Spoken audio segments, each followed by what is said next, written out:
So, hello guys, what's up? It's me again, si Mima Alicia nyo at nagbabalik ulit para sa ating panibagong video. So, ito na nga po guys, meron akong nakitang balita at talagang hindi ko alam kung ano yung magiging initial reaction ko, pero sa tingin nyo naman, no, mukhang natitrigger si Madam. Kasi ba naman guys, sino ba naman ang hindi magagalit dito na alam naman nilang mali? Talagang pinaglalaban pa nila. Kumbaga, yung isang mali, sinusundan pa nila ng isa pang pagkakamali. So ngayon nga po guys, galit na galit ang mga taga-Banban sa mga taong pumupuna kay Alice Gu. Kasi nga daw po, bakit daw nila pinupuna ang kanilang alkalde? Napakadami naman daw pong ginawang maganda ng kanilang alkalde sa kanilang lungsod. Word in fact, ngayon lang daw po nila naranasan ito na madami daw pong improvement.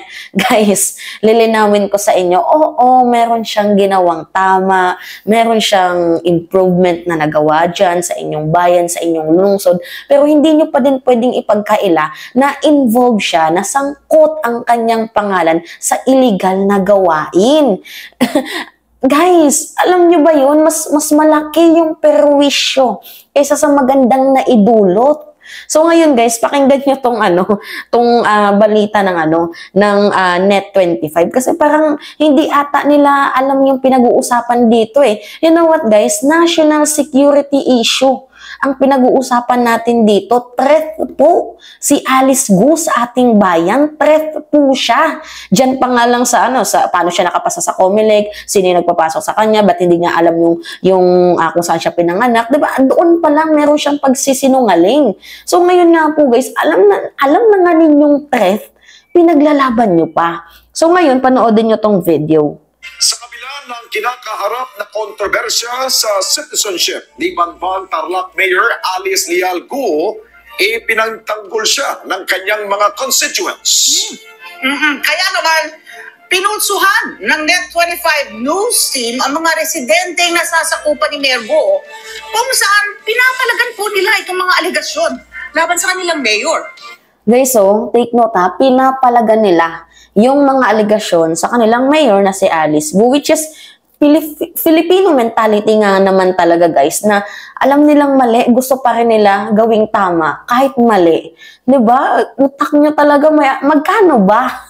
Yan yung tanong, magkano ba yung ibinayad para magsalita kayo ng ganyan? Anyway, pagpatuloy natin. Kaya naman pakiusap pa ng mga residente doon, huwag dikdikin ang kanilang alkalde sa itinuturing nilang maliit lamang na kasalanan dahil nakatutulong naman ito sa kanyang nasasakupan. Hindi po maliit na kasalanan yung pagka-involved ng kanyang pangalan doon sa illegal operation ng Pogo. Guys, national security yung pinag-uusapan natin dito dahil unang-una, involved po yung nasa Pogo operation na nandiyan, na na-raid nga po sa Bamban dito po sa government hacking sa Philippine website ng bansang Pilipinas. Alam nyo nang mali. Diyos ko po, mga taga-Bamban, ang sarap nyong tuktukan. Sa totoo lang. Kunin natin ang buong detalye mula sa live report mula sa Banban Tarlac. Eto, naroon po si Erlo Bringas. Erlo, anong latest yan?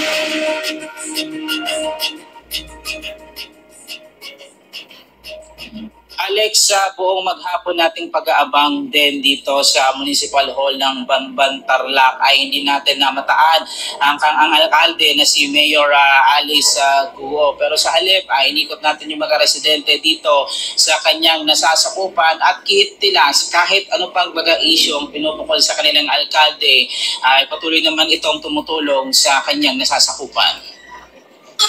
Hindi naman ata pwede yung the porket may naitulong lang, may naging improvement na sa inyo, ay ipagtatanggol nyo. Yung issue natin dito guys, hindi naman about sa pagtulong, about po sa illegality ng mga ino-operate niya. At hindi nyo ba alam na yung isa sa kasosyo niya sa business ay allegedly pinaghahanap ngayon ng PAOK? Kaya nga hindi mahuli-huli dahil nga meron pong helicopter. And yung helicopter na tinutukoy natin dito guys is I think helicopter yun ni Alice Guo na pinapagamit sa kanyang kasosyo na businessman. Kasi 'di ba napag-aralan at nalaman na meron din palang helicopter itong si Alice Guo, which is nakakapagtaka guys na paano siya magkaroon ng ganun kamahal na helicopter where in fact nagbababoy lang ang kanyang business. 'Di ba? So, kung hindi sangkot yung kanyang, alam nyo guys, I think shares yan ng Pogo kasi pinag-ooperate niya. We do not know lang, pero I think alamin natin sa next hearing ni Senator Risa Hontiveros. Ay Pilipina. Ang tatay ko po ay isang Chinese. Hindi nagpapapekto si Bamban Tarlac Mayor Alice Guo sa pagseservisyo sa kanyang constituents kahit pa kabilaan na ang kwestiyon sa kanyang pagka-Pilipino. Katunayan sa kanyang social media account, ipinakita niya dito ang patuloy niyang paglulunsad ng proyekto. Ang mga taga-Bamban, abot din ang pagtatanggol sa kanilang alkalde. Kabilang na dyan si Mang Alvin. Sabi ni Mang Alvin, 50 taon na siyang residente sa Banban at dito na siya nagkaroon ng apo. Danas niya daw ang serbisyong publiko na ibinibigay sa kanila ng alkalde. Akala na magagawa yung kanyang pagsiservisyo sa aming bayan. Kasi sobrang bayo talaga, proud siya. Una po sa lahat, pag bago pasukan, meron kaming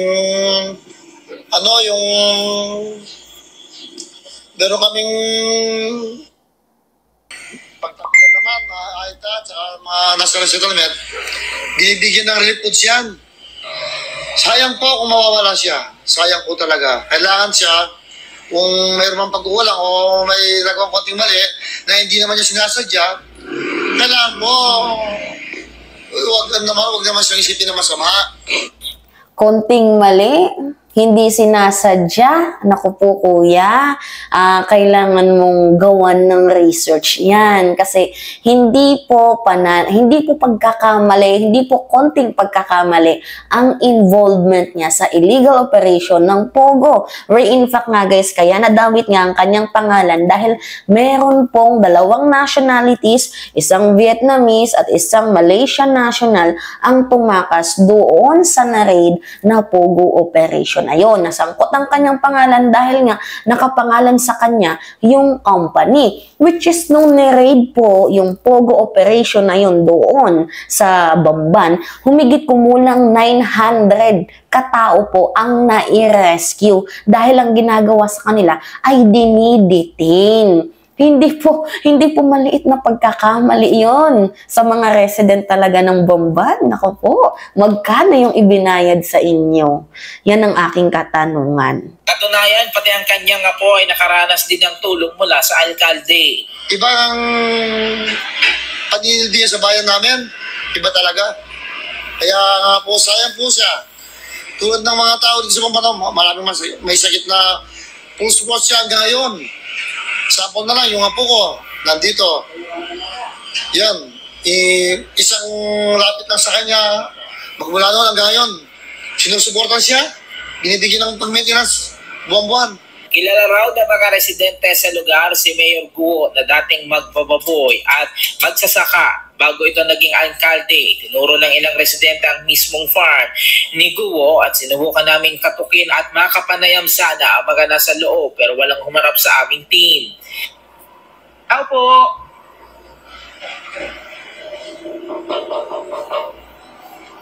Si Mang Noriel, isa namang tricycle driver, 43 taon na raw residente sa barangay.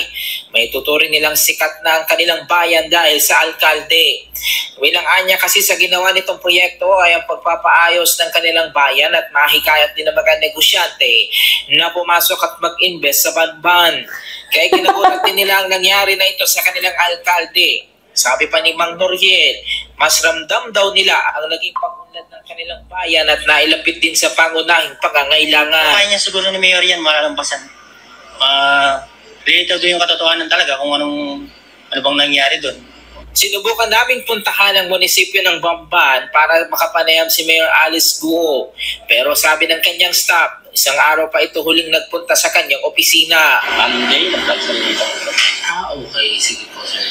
Wala po alam ngayon pupunta para po Nasentro sa kontrobersya si Mayor Guo matapos ang raid sa mga pogo na pinayagan daw nitong mag-operate sa Bamban. Yan o. Kina-question din ang kanyang pagka-Pilipino at ang legalidad ng kanyang pagkandidato sa eleksyon ng taong 2022. Pero sa kanyang proclamation rally noong April 2022, sinagot na ni Guo ang kanyang question sa kanyang citizenship at nanindigan na siya ay Pilipino. Marami po nagtatanong, sino daw po si Alice Go?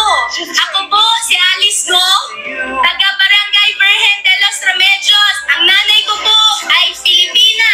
Ang tatay ko po ay isang Chinese. Ako po ay isang Filipino citizen at di pusong Bamban. Sabi naman ng Tarlac Provincial Office sa isang radio interview na hindi sila pamilyar sa background ni Mayor Guo at ipapaubayan na raw nilang investigasyon sa kinauukulan. Yan. Nakinig nyo? So, talagang grabe yung pagtatanggol nga po ng mga residente ng Bamban dito kay Alice Guo, which is hindi po appropriate na ipagtanggol nyo yung isang taong banta ukol nga dito sa ating national security. Threat po yung taong yan. Although sige, meron pong nagawang mabuti sa inyo.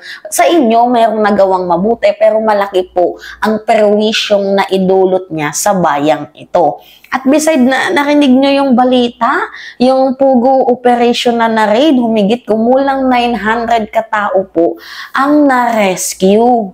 'Di ba? Oo, tinulungan niya kayo pero malaki pong perwisyo ang naidulot niya. Anyway, malalaman natin 'yan sa susunod na next hearing ni Senator Risa Ontiveros, and kung may magfa-file ba ng disqualification cases para maging nuisance itong si Alice Guo. Anyway, pag mapatunayan na hindi naman siya Filipino citizen, malalaman natin guys, kasi kakasuhan naman siya ng perjury. Pero kung mapatunayan na Filipino citizen siya, edi maganda. At least nagsasabi siya ng totoo. Anyway, yun lamang po guys. At it's me again, si Alicia nyo, at nagbabalik ulit para sa ating panibagong video.